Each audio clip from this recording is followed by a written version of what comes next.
Hi, I'm Charles Moman from Seymour, Indiana, and you're probably here because you saw a QR code on our van or some other place.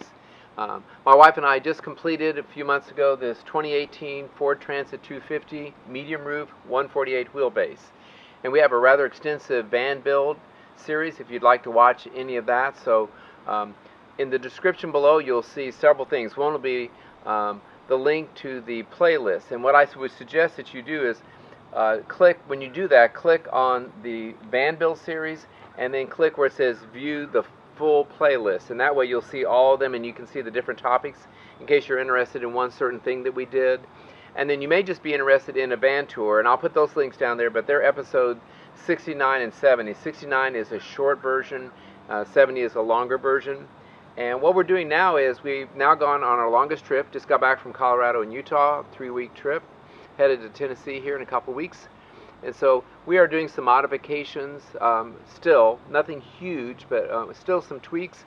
And so the series is sort of continuing with what I call tweaks and travels. So I'm glad you came to check us out, and so hopefully you can learn some things by watching some of our van build.